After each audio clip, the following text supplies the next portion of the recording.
There we go. Let's see here. All right, so from what I could tell, it should be working. So hello, hello. Welcome back to one of the devlogs on Trapped on the FlipSide.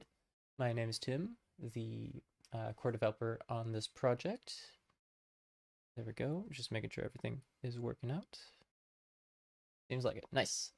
All right, so it's been a while, and I have a reason for that. Long story short, my computer was having issues, and it took forever to get the repairs, so that's why I couldn't really stream for a long while. However, I got it all fixed, and now we're back in business. And I got a lot of stuff done since that level design stream, and I have a lot of stuff to show. So instead of kind of listing everything down and talking about it, let's just get right into the interesting gameplay and play this right here. Here we go. Let me full screen this for you guys and play with our lovely controller here. So right off the bat, one of the new additions to the level design is in this level transition little chamber. You'll see now that I have this kind of like little puzzle area. Now this is essentially going out from the first area. You'd open this door, come into here, and you'd have to open this door to get into the second area.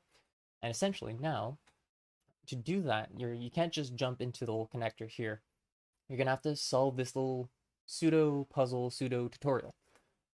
Essentially showing you these kind of like connectors here that are specifically tied to the abilities. So now you'll see, imagine like an explosion of particles, kind of like every time I go in, and it would disintegrate and explode onto these blocks that would slowly regenerate. Now these are the new designs for the kind of like destroyable walls. So essentially, instead of just disappearing and like not ever showing up again, I decided to revamp the mechanic and have them kind of like regenerate. So all of the values and the speed and the health and all that, they're all changeable and eventually customizable for any kind of puzzle that I need it. And essentially, this teaches the player that, hey, the explosions, they break these walls. Very simple, very intuitive. So now that we actually have this door open after that little tutorial puzzle, you'll see the new design for the second area right over here. And essentially, to recap, you would jump into this little thing, it'd catch your eye, and this would be your first contact point with one of the characters. And essentially, out of this, you'll get your next goal, which is to find the equipment that is somewhere in this area. Essentially, it's right up there, blinking. I'm keeping that line of sight, making sure that it's always somewhere visible for the player. And you go get that, and you bring it back here. It'll unlock your first ability. So let's get out here and explore a bit. So one of the big changes is there's this massive wall here blocking you from even exploring this new area. So let's explore. Let's see. Follow this very obvious line down to here. So now you could explore here, try to jump up here, see the rest of this level that is completely brand new from like a couple of days ago, but you can't get to it. And you'll need to find a way to, just like these walls here with the explosion, break or disintegrate this wall here to allow you to pass. So this kind of just subconsciously shows you, hey, do that, but to that one. So if we carry on here, we have a big door to another area, similar to that first transition chamber, that requires a lot more of the red totems to be activated, but we can't open it just yet. So if we go around here, once again, we have an explosion, and now unlocking this after we were forced to kind of explore that little area, we now get access to this. And you'll see some of it has stayed the same, so kind of like the general gist of this little platform, jumping here, I just flipped the two around from the live stream, the level design stream. But some things are new, so like this massive wall here, some of the design around here has been refined, added some ramps and some barriers to stop you from just flying off the edge. Some places are still a bit dangerous, and require you to maneuver a bit carefully. Here was changed a bit using this new mechanic with the explosion. Instead of having a whole kind of totem with the doors and kind of like confusing you between this totem and another totem that we'll visit later, this simply, you just do this and unlocks the kind of shortcut back, the little checkpoint, and unlocks the rest of this area where you jump around. I've also changed up the camera. Previously, I had some math going on and a bunch of little functions to kind of finagle it in a way that I thought would be a better way to control the camera, but I just reverted to simple, like the simple default of what it was before. So if you're under something, it won't kind of go in that first person view anymore. It'll just stay like this. And you'll see that that transition between like transparent and not transparent is a lot smoother. So when the camera's inside the character or very close to it, it'll be a lot smoother rather than like clipping through the mesh and all that good stuff. Anyways, we're here at this blinking temporary cube mesh equipment. So let's grab that real quick. And this is still very temporary. We're going to have these kind of like messages kind of tutorializing or giving you hints throughout the level. So this simply says equipment plus landmark equal explosion, hinting at you returning to that landmark down there. Very obvious red arrow using kind of like perspective. And if for added security, we have this pipe here that has a nice glow light to kind of say, hey, go through here. So once you go through here, it will eventually spit you right back out directly onto this thing. So you can't really miss going back here anymore unless you really try to. So now that we have the equipment, let's unlock that right here. This menu is still very early in development, so it'll have a lot of work done down the line. But now that we have the unlocked blast, if we use the ability button, you'll see that we can now use it. I've modified it a bit, so there's a lot less of a cooldown. So you could spam it the small blast, you could still hold it and do the massive one with more damage. And you'll see, just like those connectors over here, it's basically a blast that's centered on the player. And this is where this level design, kind of like the part 2 of this area, comes into play. You could go back here, bring that down, and carry on. We'll do that in a bit, but there is a secret path in this area to actually unlock that new door in that new room up there. So let's go try and figure that out. I've teased a bit of that during or in the community posts, in the images and screenshots. So that if you've paid close attention, you'll see some of that in those images. But let's actually play through it. So you'll see a lot of these walls, for example, here, we're not able to go through without the blast, but you'll see that there's one of the totems. So now that we have the ability, let's just do that and go right over. So we could right away add the red to that totem. And you'll see very clearly this hints at where the green is, where the door is, and kind of like telling you, hey, get to that high ground to get those colors. So let's get out of here. Once again, the regenerating wall is in place, so it kind of blocks you from using this little doorway all the time unless you have this ability, which adds a little bit of complexity to the mechanic. So any of these black cubes, any of these black kind of like walls or pillars can all be affected by this blast. So for example, this one right here, let's try it out, bring it all the way down, use it as an elevator, and now we have access to the green. So this little area is very kind of like simple in that way, but you have to, it's cleverly designed for you to figure out those mechanics fluidly as you play. So now is another key point of learning for the game. You have the green, and if you try to use the blast, as I'm currently trying to press, you cannot use the ability anymore since it's only tied to the red color. So it may take the player a few seconds to realize, like, oh, they can't do it unless they're red. But I think having it uninterruptingly kind of like happen without having like a note about it or anything like that um, feels better. It always feels better to not interrupt the gameplay with like a prompt of text or something. So now that we have the green, the red, and that, we just need the blue, which hinted by that kind of little waterfall over here. We could imagine that it's up there on that platform and we need to find a way to actually get up there. So there's a couple ways. In this level, I wanted to have a ton of different ways for the player to kind of like get to these places. So obviously there's this way. You could do the entire kind of like platforming area to get to where the equipment was the original way without using any of this energy. You could go this way, and this is one of my personal favorites. If you stay on this kind of like balancing, going against the angle of the platform, you'll eventually be able to just roll off and get to the blue right here. And to give like a little more of a perspective, you could end up where the equipment was, which is right there. Use this as an elevator, hop onto this little platform and get here as well. So a variety of ways that lead to the same objective.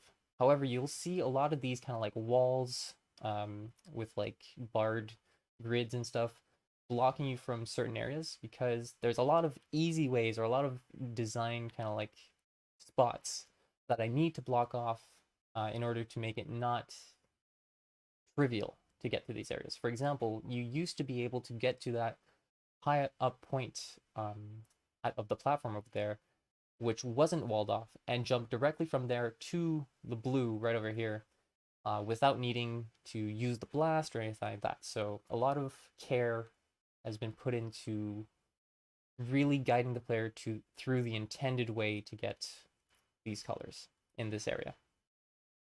And now, with all three colors, we open the door, and we can go see what secrets are held inside this new room. This is an instance of secrets that are throughout the game that aren't necessarily forced on the player. This holds no progression, there's no progression through this. However, it might hold like some lore implications, so backstory, some secrets in terms of like the actual energy source in the middle of the thing over here, all that good stuff. So hooray, you found a secret. Doesn't do much right now, but you'll imagine in the final game or in the demo that that'll be something cool. So now essentially that we found the secret, we can move on. We have nothing more to do unless we want to just practice our parkour skills. So let's carry on over here. And essentially, before I actually carry on, I want to say that this area was heavily playtested by my team and some other people that are friends of mine or friends of the team. So thank you guys so much, everyone who tried this area out and kind of like allowed me to hone in on something very fluid to play through, very entertaining to get with cleverly designed puzzles that aren't too overwhelming or confusing. So shout out to everyone that playtested this. You guys are awesome and made this area what it is. But now let's get to something even newer that has barely been playtested right over here. So, brand new area over here is the kind of second part of area 2. This, going with the red theme, has a lot more danger to it. So you'll see lasers over here, you'll see kind of like blocks that could push you off. If we look down this area, there's like a cloud of deadly smoke over there. Essentially, this is introducing more intricate puzzles using those walls that regenerate, like over here, but in more dangerous circumstances that require a lot more kind of like precision or careful maneuvering and clever stuff like that. Keep in mind it's very early, and there might be some gameplay flaws, some things that need balancing, all that good stuff. But let's start on this side. So, for example, we have these lovely lasers that I worked on and probably showed off in a previous devlog. They're now actually being used in the level. Once again, if they hit you, they kind of like tick with damage and eventually destroy the ball. So you'll need to avoid them. Here, it's just a very kind of like less risk or no like time threat or anything like that take your time to avoid them, and you eventually get to this platform where you need to build up speed and go up the ramp. Here, essentially, you're kind of blocked off until you figure out, hey, there's one of these black walls here. Might as well use the explosion. So when you use the explosion, it goes down and very quickly kind of pushes you through. So you're going to have to maneuver through another slew of lasers that are shooting down. I didn't show it off too well there, but that's fine. You'll also notice that I'm green, so therefore I can't use the blast to go back, and now I'm kind of stuck until I figure out how to get the door open. So I'll need to get red to this totem up there that I'm slightly clipping through the water for. So if we use these here, these are similar to the blast connectors that are tied to an ability. So the blast ones are kind of like more explosive, more deadly, more damaging, which ties in with the red, which is offensive. The green ones are more, basically they launch the player upwards or in the direction that they're facing to tie in with the green, which is kind of like mobility-based abilities and theme. So you get launched over here, and now you got to figure out your way through. Dodge the lasers again, very simple. Just teaching the player, hey, these are deadly, be careful with them, and if they ever show up in later puzzles that are more complex, you'll know what they do. And now we do our slam dunk into the totem, and it opens the door. Very simple. You go through here. Now you have access to this main kind of open area, central area, with a couple doors that you could unlock. So this one is similar to the other one, tied to this column of puzzles. If we go around, you'll have another locked door there, a blue source of energy, and a couple of doors that are locked, tied to a long wall that can regenerate, essentially being used as a overly extended ladder. And we could use these three right here, see what they do. And they all ramp up at various timings to be used with the various colors that you need to get to this totem right here. Let's do this one. And I still need to modify the angle of the camera here. Oh, if I could probably get out. There we go. Essentially, this one is tied with the door all the way over here, allowing us to reset this direction here. So now, let's go here, using that ramp again with the 11 speed. Here, the puzzle is very simple. If you use the blast, the regeneration is very fast, and it has a very short delay, which means, actually, I don't have enough energy for this, which means if I go here, I will have to use the blast frequently in order to get through without being pushed off the side. Here's this very similar theme. So if I go up here, whoops, if I use the blast a bit more, if I go up here, you'll see if I'll get pushed into that damaging kind of like cloud. So I'll need to do the same thing and eventually get to that totem, open that door, and now I have basically access from either side, whichever one you want to do first, you'll have access from both sides and access to kind of like loop back around to the next color. So for this third color here, let's go with the green first. Essentially, this puzzle is prepping this elevator, then returning with the necessary color. So let's do that real quick. We prepped the elevator, we get the green. Of course, the timings are subject to change based on the difficulty, and you'll have just enough time to get back up and pump in the color. Now for this third one, you'll see there's a kind of like path of broken up, kind of like janky looking platforms.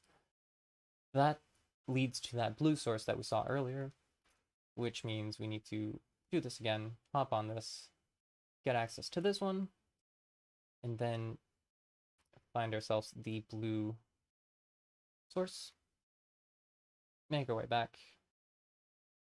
Be very careful about the jumps, and I fail, of course. Let's try that again. But essentially, you would be able to jump on that middle platform here and get access to these two doors in the middle. So let's do that again.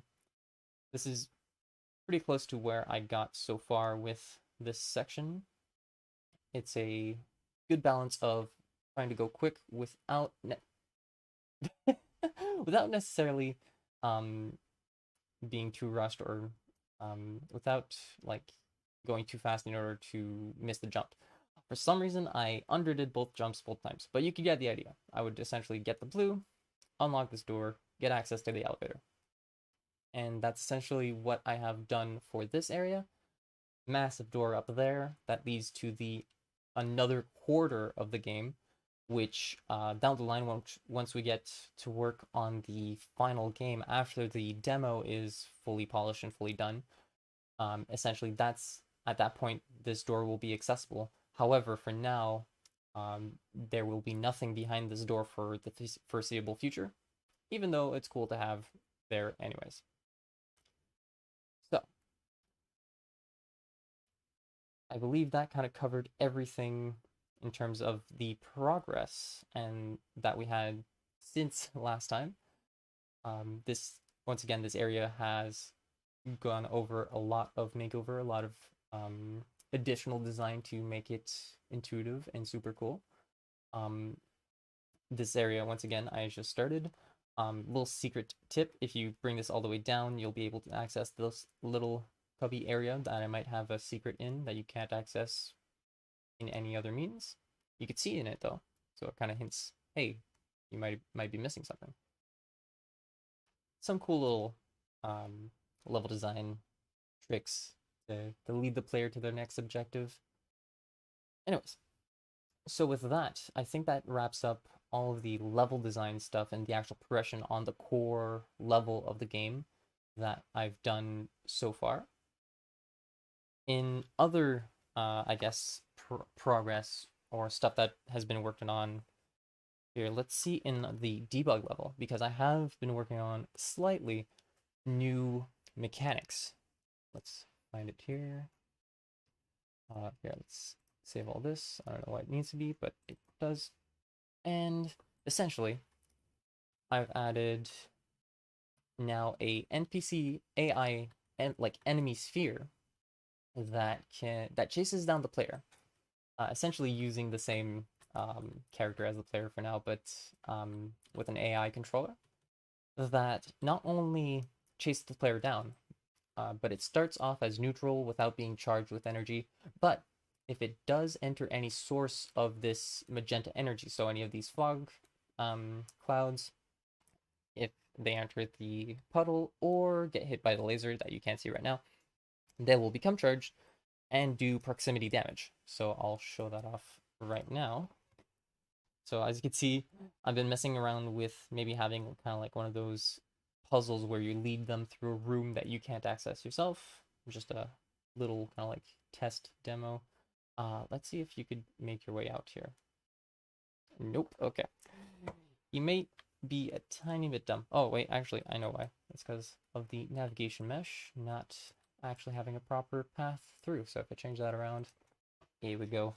Now, he should be able to follow. So now, see, no contact damage, health is still intact. If I have him get damaged, there you go. He becomes that shade of magenta and starts damaging. If I think down the line I want it to work where if they enter the this here, have them kind of like become neutral again. I don't seem to have added that just yet, but it's very possible. So once again, these can be used as enemies throughout the game. There's something that I want to do in terms of mechanics where you'll need them to be charged and kind of like bring them to a power socket of some kind to open a door or to activate something, etc., etc. I don't intend on having them in the demo. And what I mean by that is for this game, we're planning to have a demo version that we're going to use as kind of like a marketing free playable. Here, let's just die real quick. Essentially, the demo is going to be what it is, a demo, free version to show off what the game's potential is. And once we get a good ground base after that, then we'll start working on the final, which will include a lot more of these complex mechanics that I've been working on so far. So these AIs, these moving kind of like clouds, a lot more laser stuff. Of course, there's a lot more areas in the demo that need to be done. For example, what we have um, in mind in terms of the scope and the size of the demo, if I get a aerial view here, essentially, this whole quarter of the entire kind of game space will be the demo. This will all be playable with all the puzzles that you see here, all the gameplay, which means that we have the red area that we're currently working on, and two more kind of large scale areas to work in as well to add their kind of unique abilities and their kind of like puzzles based on those abilities. And for now, I believe that's everything I wanted to go over. I'll just check my notes one last time. Of course, some bug fixes have been done, fixing some of the display stuff, some of the connector movement stuff. However, they do always end up reappearing somehow, so that might be a Herobrine moment for this project. Yeah, I've went through pretty much all the additions, all the progression that we have in the project so far. In other news, on the art side, we're officially starting on the concept work, on sketches, on the designs, and all that good stuff of some of the elements that are going to be in the game. So expect to see some good art concepts and rough ideas fairly soon, maybe as soon as next game devlog, depending on who wants to show off their stuff, which should be cool. And I believe that is it. So thank you so much for watching this devlog. It might have been long, it might not have been too long. It doesn't seem like too long. Half an hour is all right. Once again, check out our games at Time Moth Games on itch.io. So links in the description, all that good stuff. And don't forget to support our project by liking the video, subscribing, all that good stuff. We're going to have a lot more marketing down the line that you could share with your friends, make this project known once a lot more of the art is in place and it doesn't look like a bunch of white blocks. And yeah, progress is being done. We're going full force on this project once again. And thanks again for watching. I've been Tim from Time Moth Games, and I'll see you guys in the next devlog. Bye-bye, guys. See you next time, and hope you guys have a good day.